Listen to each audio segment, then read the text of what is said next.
now we shall discuss about the difference and relationship between two important concepts of psychology, that is intelligence and creativity. As we were discussing the creativity, we talked about one important name, that is Guilford. Guilford talked about two types of thinking, you can say. And what are those types? That is convergent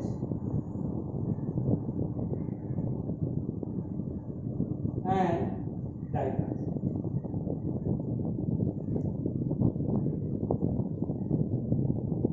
Guilford told that there are two types of thinking, that is convergent thinking and divergent thinking, and concluded that this convergent thinking is intelligence, whereas this divergent thinking is creativity.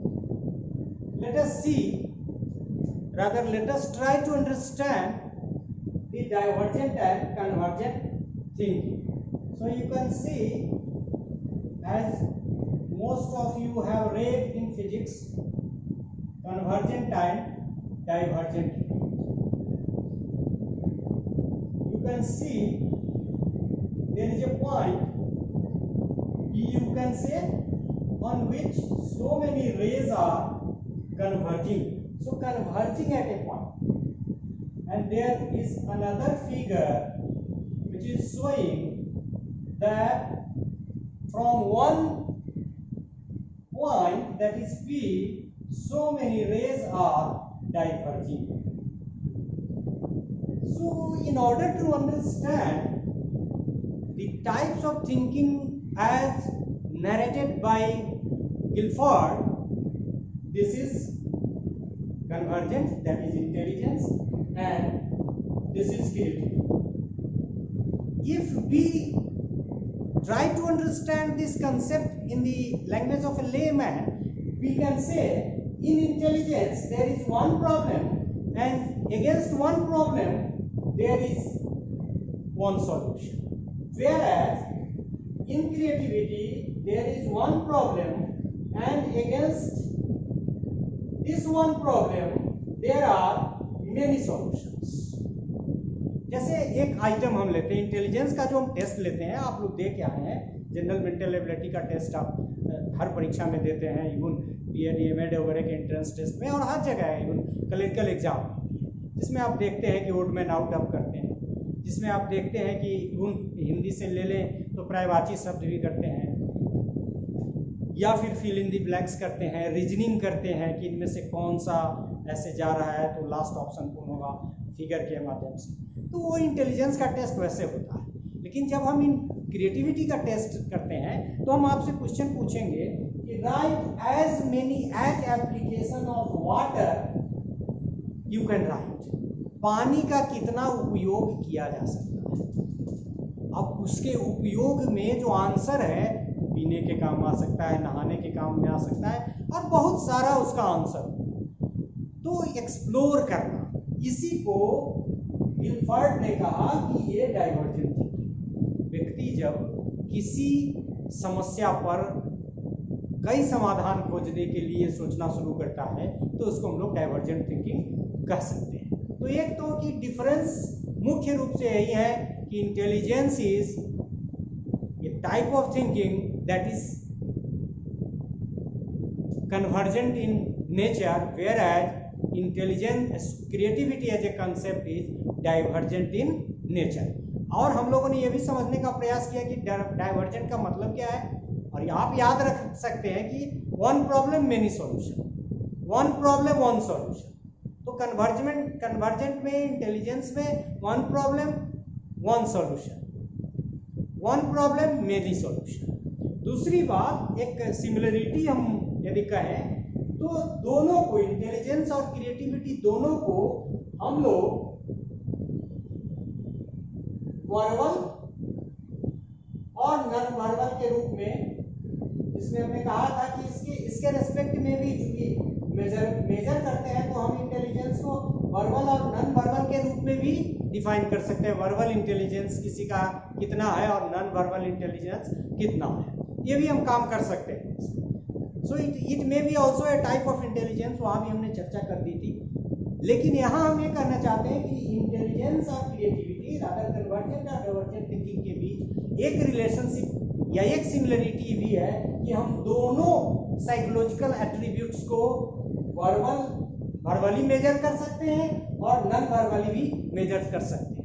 मतलब शाब्दिक शब्दों के इस्तेमाल से, और जो व्यक्ति पढ़ा लिखा है या नहीं भी पढ़ा लिखा है तो उनको बिना शब्द की मदद से, जिसमें हम लोग इंटेलिजेंस में परफॉर्मेंस टेस्ट की बात करेंगे और ये बीके पासी वगैरह की चर्चा हम लोगों ने क्रिएटिविटी पढ़ते समय की थी, तो वहाँ हमने उनका वर्बल के साथ साथ नॉन वर्बल टेस्ट भी, तो नॉन वर्बल टेस्ट भी क्रिएटिविटी के काफ़ी बने हैं। और इंटेलिजेंस के भी, जैसे Alexander pass along test, it's a type of non verbal test.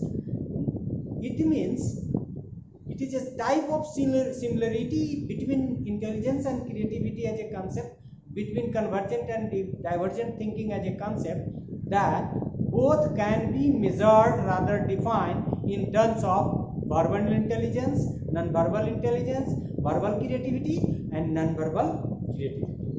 Now we shall talk on the relationship between intelligence and creativity. I shall be writing some name and we will discuss some findings, rather research findings, which have been told about the relationship between convergent thinking, divergent thinking, and also between intelligence and creativity. The first one in this regard is extreme case. कुछ लोग extreme point के बारे में कहते हैं, कुछ लोग extremist हैं जिनका ये मानना है कि intelligence and creativity have no difference, rather they are totally different, totally isolated to each other. और ये एक्सट्रीम केस है, इसको कहने वाले भी कम है। दूसरी बात, इसमें हम लोग एक जर्मन ने 1925 में एक एक्सपेरिमेंट किया। कैसे किया उसका डिस्क्रिप्शन हम लोग करेंगे और फिर उसको एनालाइज करेंगे।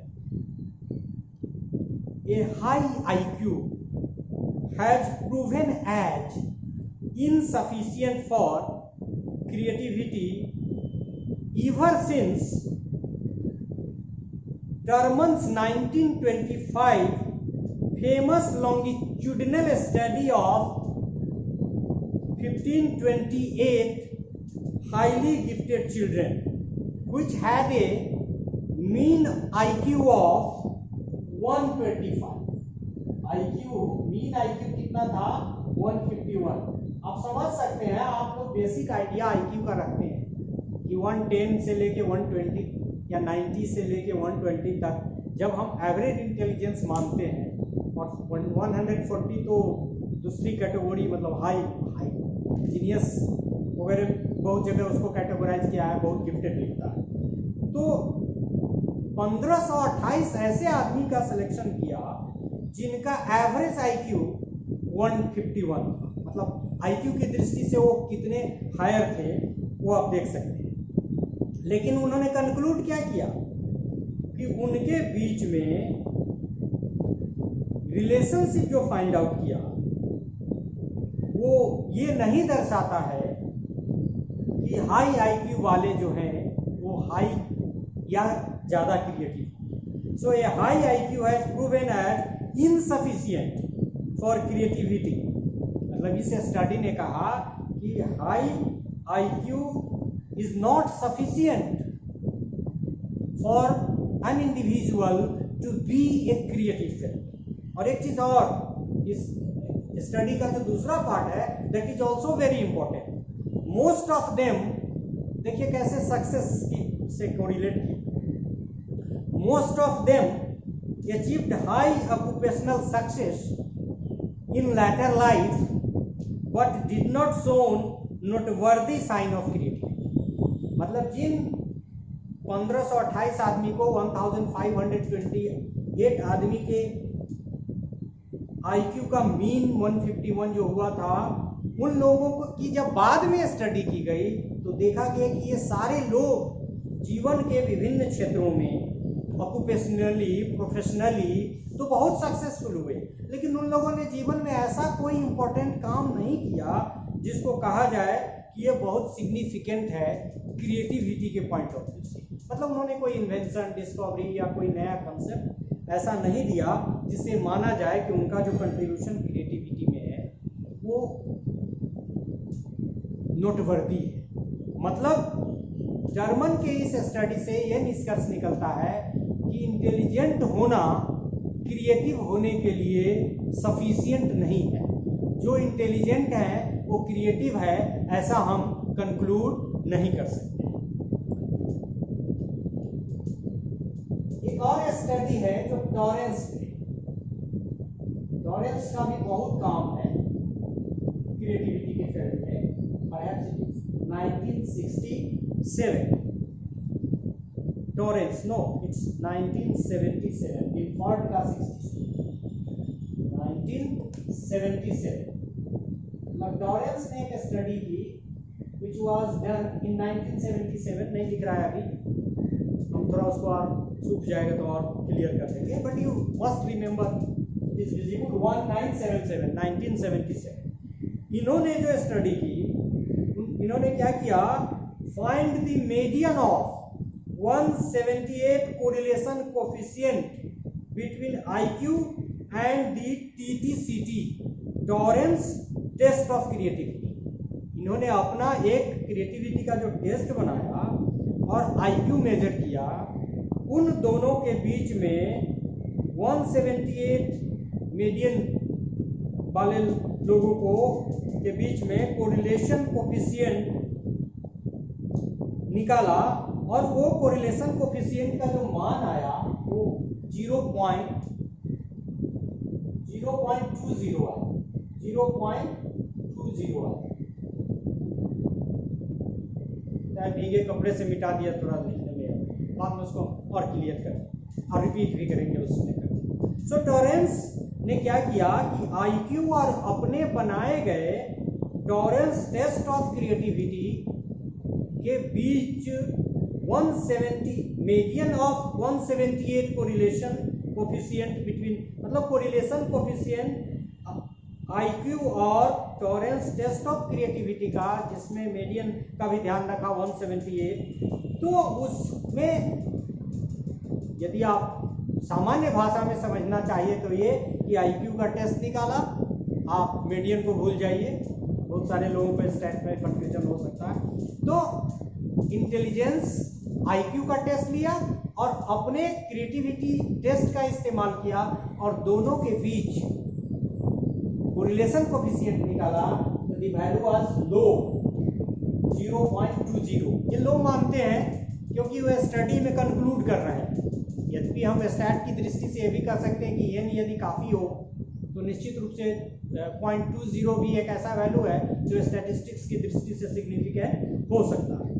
तो एक स्टडी ये भी है, और ये भी स्टडी आपको बता रही है कि we can not conclude that there is high the intelligence and creativity are significantly correlated. ये भी हम नहीं कर सकते। मतलब बुद्धि सृजनशीलता को बहुत ढंग से प्रभावित करती है, हम ऐसा कंक्लूजन नहीं कर सकते। और ये माना जाता है कि ये सबसे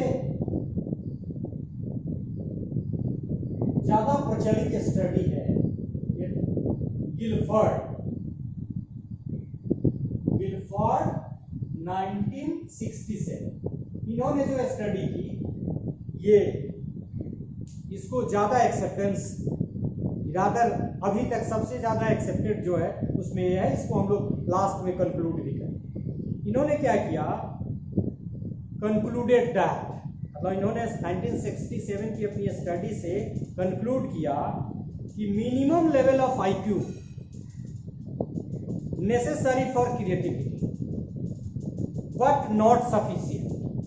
मतलब ये इनका मानना यह है कि इंटेलिजेंस का एक लेवल जरूरी है, क्रिएटिव होने के।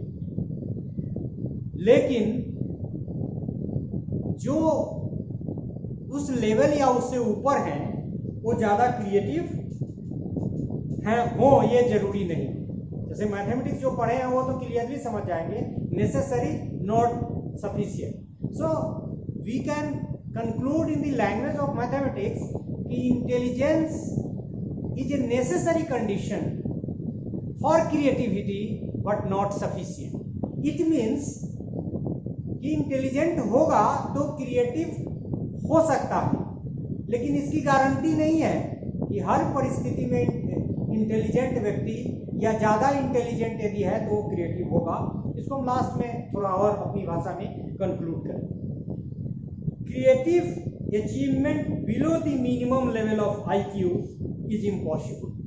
मतलब उन्होंने एक लाइन खींच दी कि यदि ये नॉर्मल इंटेलिजेंस है तो इससे नीचे के जो व्यक्ति इंटेलिजेंस की दृष्टि से होंगे वो क्रिएटिव नहीं।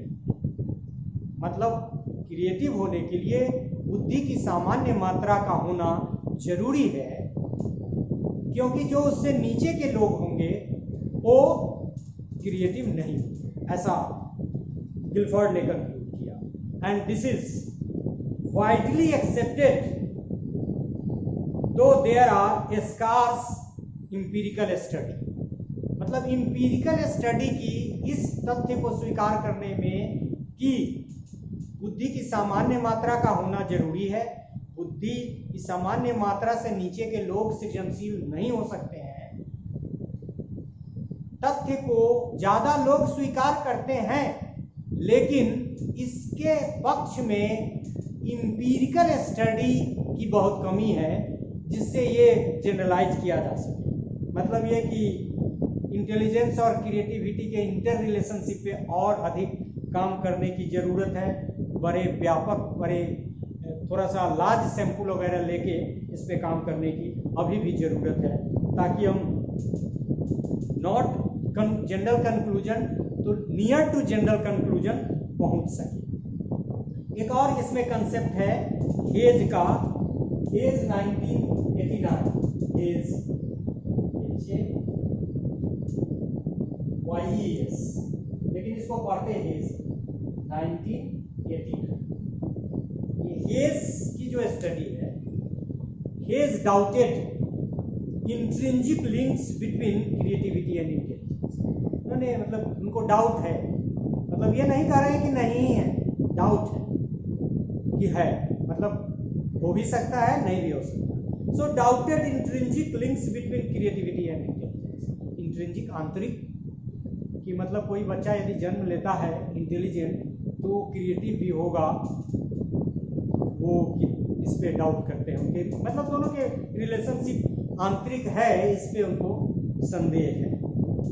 लेकिन एक चीज कहा जो क्रिएटिविटी के फेवर में जाता है, उन्होंने कहा कि as academic performance is correlated with IQ, society simply denies creative individuals of low IQ the chance to express their talent adequately। क्योंकि सोसाइटी में हम लोग इंटेलिजेंस पे ज़्यादा फोकस करते हैं, क्योंकि इंटेलिजेंट जो आदमी है वो लाइफ में, अभी हम लोगों ने कई थ्योरी से भी देखा कि वो ज़्यादा सक्सेसफुल होते हैं IQ के आधार पे, प्रोफेशन में ज़्यादा सक्सेसफुल होते हैं। लेकिन ये कहा कि जो व्यक्ति लो IQ वाले हैं लेकिन हाई क्रिएटिव है, उनको समाज ने इस चीज के लिए अपॉर्चुनिटी नहीं दी, उन पे ध्यान नहीं दिया ताकि उनकी क्रिएटिविटी फोस्टर हो।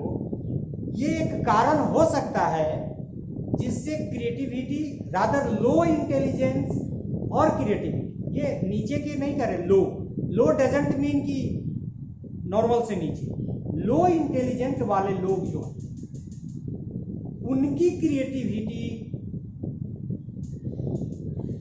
में, उनको काम करने के लिए क्रिएटिव फील्ड में सोसाइटी ने, क्योंकि सोसाइटी में प्रोफेशन ज़्यादा इम्पोर्टेंट है, अचीवमेंट ज़्यादा इम्पोर्टेंट है in terms of materialistic world और प्रोफेशन यू कैन से, तो वैसे लोगों को अधिक मौका नहीं मिला कि अपनी क्रिएटिव एबिलिटी को फोस्टर कर सके, दिखा सके जमाने को, दिखा सके समाज को।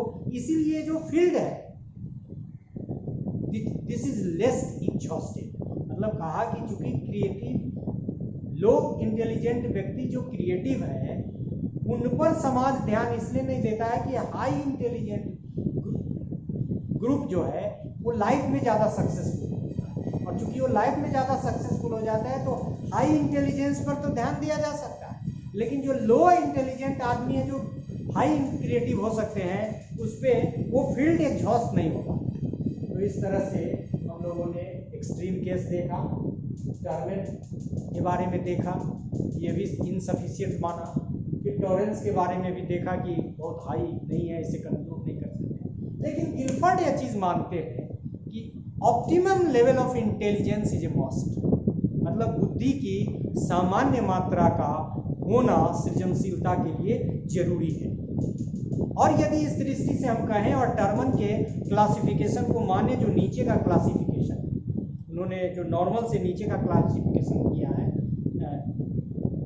इडियट, इम्बेसाइल, मोरोन, फीबल माइंडेड, तो हम कह सकते हैं कि ये जो लोग हैं, जो इडियट है, जो इम्बेसाइल है, जो फीबल माइंडेड हैं, जो मोरोन है, वो लोग क्रिएटिव नहीं हो सकते हैं। और अभी तक सबसे ज़्यादा जो तथ्य इंटेलिजेंस और बुद्धि की दृष्टि से स्वीकार की जा रही है वो यही है कि बुद्धि की सामान्य मात्रा का होना सृजनशील होने के लिए जरूरी है।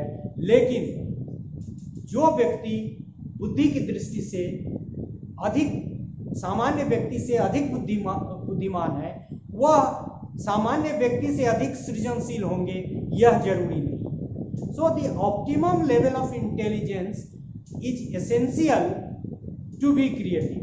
An idiot, an imbecile, a moron, a feeble-minded may not be creative. But if an individual is having optimum level of intelligence, he can be creative. मतलब जो नॉर्मल से नीचे वो क्रिएटिव नहीं होंगे, पहला फैक्ट है। दूसरा कि जो नॉर्मल से ज़्यादा इंटेलिजेंट, मतलब यदि कोई नॉर्मल इंटेलिजेंट है और कोई जीनियस है तो यह जरूरी नहीं है कि नॉर्मल इंटेलिजेंस वाले से ये जीनियस अधिक क्रिएटिव होगा। ऐसी परिस्थिति भी हो सकती है कि जीनियस से अधिक क्रिएटिव या नॉर्मल इंटेलिजेंस वाला हो सकता है। So there is no. तो एक बात कि optimum level of intelligence is a must, और दूसरा कि जो ज़्यादा बुद्धिमान है, सामान्य बुद्धि लब्धि वाले व्यक्ति से ज़्यादा सृजनशील नहीं हो सकते हैं। और इस दृष्टि से हम कह सकते हैं कि आज सबसे जो एक्सेप्टेबल और ज़्यादा लोगों के द्वारा विश्वास किया जा रहा है वो यही फैक्ट है कि बुद्धि की सामान्य मात्रा का होना सृजनशील होने के लिए जरूरी है। लेकिन जो अधिक बुद्धिमान है वो सामान्य बुद्धि लब्धि रखने वाले व्यक्ति से अधिक सृजनशील होंगे, ये कोई जरूरी नहीं है। तो आज हम लोगों ने देखा कि एक्सट्रीम केस है, टर्मन ने कहा कि नहीं, इनसफिशिएंट है, इस तथ्य को स्वीकार नहीं किया जा सकता है कि इंटेलिजेंट आदमी क्रिएटिव है और क्रिएटिविटी और इंटेलिजेंस के बीच में कोई बहुत सार्थक रिलेशन है। लॉरेंस ने भी इसी तरह की बात की। गिलफोर्ड ने लेकिन कह दिया कि जो आदमी ज़्यादा क्रिएटिव है, जो आदमी नॉर्मल से कम इंटेलिजेंट है वो क्रिएटिव नहीं हो सकता है।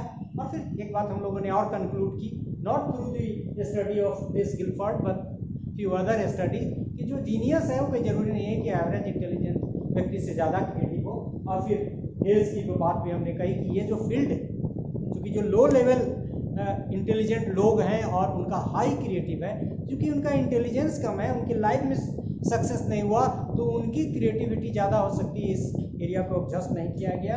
So this is all about he concluded the difference, कि देखा कि एक कन्वर्जेंट थिंकिंग है, दूसरा डाइवर्जेंट थिंकिंग है। सिमिलरिटी में हमने बताया कि दोनों को मेजर किया जा सकता है, वर्बली नॉन वर्बली।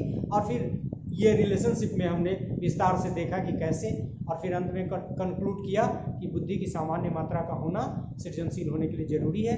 लेकिन कोई अधिक बुद्धिमान है तो सामान्य बुद्धि लब्धि रखने वाले व्यक्ति से वो सृजनशील हो, ये कोई जरूरी नहीं है। So this is all about the concept, the difference and relationship between creativity.